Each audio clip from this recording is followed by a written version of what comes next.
خلافت راشدہ میں مسلمانوں پر زکوٰۃ کے علاوہ ایک پائی کا ٹیکس کبھی عائد نہیں کیا۔ یہ بات بہت غلط کہہ رہے ہیں کہ سوائے زکوٰۃ کے کوئی شے ہے ہی نہیں اسلام میں۔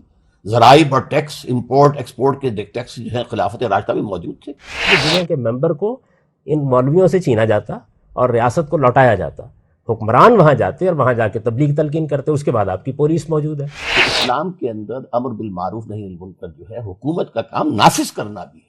جو لوگ فرینچ داڑھی رکھتے ہیں ان کے بارے میں آپ کیا کہیں گے؟ وہ پھر علیحدہ بات ہے۔ اچھا، اس میں ایک فقہا سوال اور کے پیدا نزدیک اس کی مقدار کتنی ہے کم سے کم، لیکن داڑھی فی نفس ہی اپنی شرعاً جگہ پر شریعت کا ایک حکم ہے، سنت رسول ہے، واجب ہے، مسلمان کے تشخص کے لیے ایک علامت ہے۔ ریاست کے حدود اللہ تعالیٰ نے معین کر دی ہیں، اور اس وجہ سے نہ وہ داڑھی رکھوا سکتی ہے زبردستی، نہ عورتوں کو پردہ کرا سکتی ہے زبردستی۔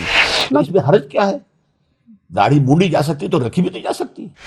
شیو کر رہا ہے جو شخص، وہ بھی کسی کی اطاعت کر رہا ہے، کسی کی پیروی کر رہا ہے، وہ ویسٹ کے کلچر کی پیروی کر رہا ہے۔ اگر قانون اور منظور کر لیتے ہیں کہ خواتین لازماً برقع پہنے اور مرد لازماً داڑیاں رکھیں، تو آپ کے اصول کی روح سے تو وہ یہ کرنے میں بھی حق بجانے میں۔ دیکھیے بات یہ ہے کہ میں ان کے اس حق میں تو کوئی مداخلت نہیں کر سکتا، لیکن مجھے اختلاف کا حق تو ہے۔